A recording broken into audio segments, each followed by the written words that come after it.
राम, लक्ष्मण, सीता और रावण के बारे में हर कोई जानता ही है, लेकिन रामायण का एक और अहम किरदार है जिसका नाम शूर्पणखा है।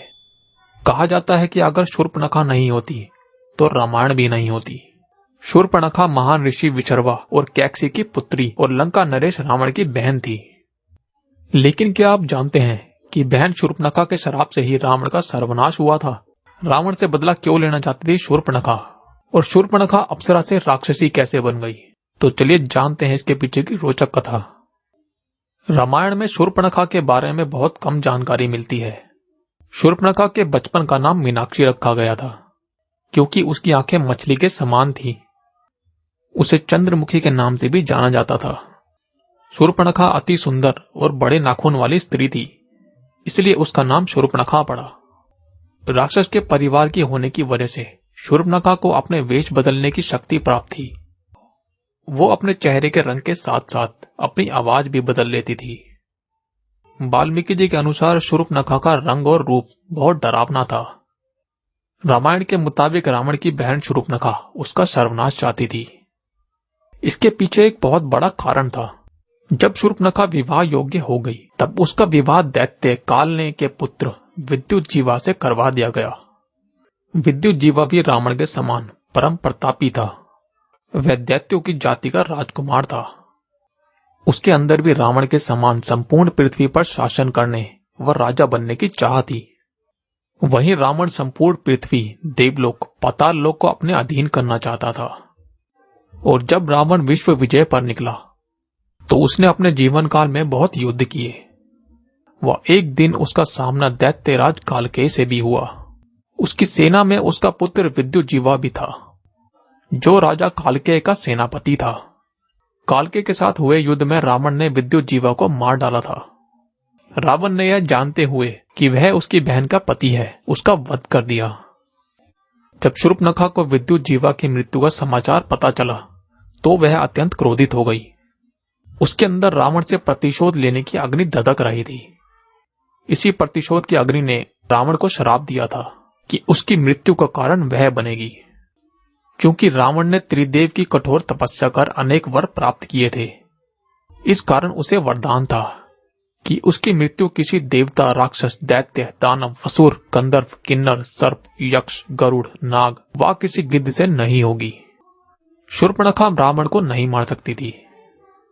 अब शूर्पणखा रावण से अलग अपने भाई खर और दूषण के साथ रहने लगी, जो समुद्र के उस पार दंडकारण्य वन में रहते थे।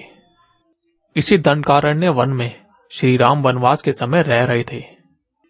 एक दिन शूर्पणखा दंडकारण्य वन में विचरण कर रही थी तो उसकी नजर भगवान श्री राम की कुटिया पर गई और वहीं शूर्पणखा ने श्री राम को देखा और वह श्री राम के रूप को देखकर मोहित हो गई। लेकिन एक पतिव्रता होने की वजह से राम ने उसे लक्ष्मण के पास भेज दिया। लक्ष्मण भी एक पतिव्रता थे, इसलिए उन्होंने शूर्पणखा को अपनाने से इनकार कर दिया। गुस्से में आकर शूर्पणखा ने जब सीता पर हमला करने की कोशिश की तब लक्ष्मण ने उसके नाक और कान काट दिए। शूर्पणखा की नाक जिस जगह कटी थी वह क्षेत्र नासिक के नाम से प्रसिद्ध हुआ। इतना सब होने के बाद वह वहां से रोती हुई चली गई और अपने भाई खर और दूषण को इस बारे में बताया। खर और दूषण जब शूर्पणखा का बदला लेने के लिए गए तब श्री राम ने दोनों का वध कर दिया।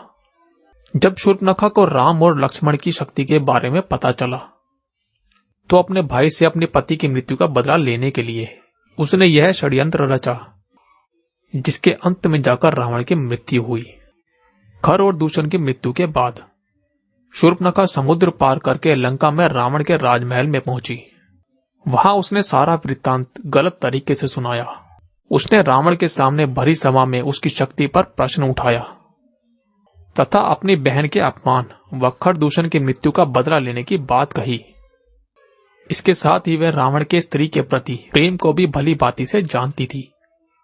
उसने रावण के सामने माता सीता की सुंदरता का बखान किया और रावण के लिए एक उत्तम स्त्री बताया। रावण सीता के बारे में ऐसा विवरण सुनकर विचलित हो उठा।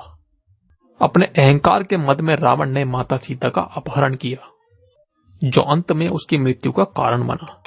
कहा जाता है रावण की मृत्यु के बाद शूर्पणखा विभीषण के साथ लंका में रह गई।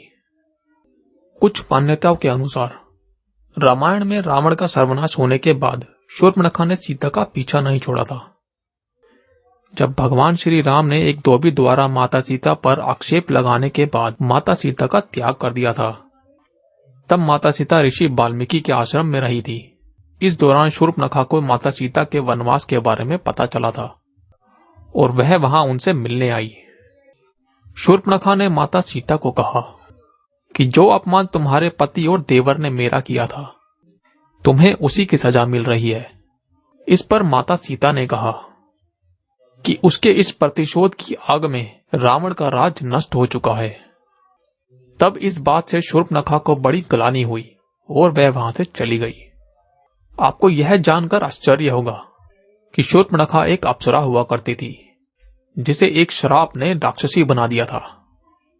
कहा जाता है शूर्पणखा पिछले जन्म में एक अप्सरा थी, जिसका नाम नयनतारा था, जिसे इंद्र ने वज्रा नाम के ऋषि की तपस्या रोकने के लिए भेजा था। तपस्या भंग होने पर ऋषि ने नयनतारा को राक्षसी होने का श्राप दिया था। लेकिन फिर नयनतारा की क्षमा याचना के बाद ऋषि ने कहा कि तुम्हें प्रभु दर्शन देकर श्राप से मुक्त करेंगे। शूर्पणखा ने भगवान शिव की कठोर तपस्या की। शिव आराधना के बाद भगवान शिव ने शूर्पणखा को दर्शन दिए और कहा कि द्वापर युग में जब श्री राम कृष्ण अवतार लेंगे, तब कुब्जा के रूप में तुम्हें कृष्ण से पति सुख मिलेगा। तब श्री कृष्ण तुम्हारी कुबड़ को ठीक करके तुम्हें अप्सरा का मनमोहक रूप देंगे। आपको ये जानकारी कैसी लगी हमें अवश्य बताएं। साथ ही इस आर्टिकल के बारे में आपकी क्या राय है ये भी हमें कमेंट बॉक्स में जरूर बताएं। अगर आपको यह वीडियो अच्छी लगी हो तो इसे शेयर करें और ऐसे ही और इंटरेस्टिंग वीडियो देखने के लिए चैनल को सब्सक्राइब करना ना भूलें।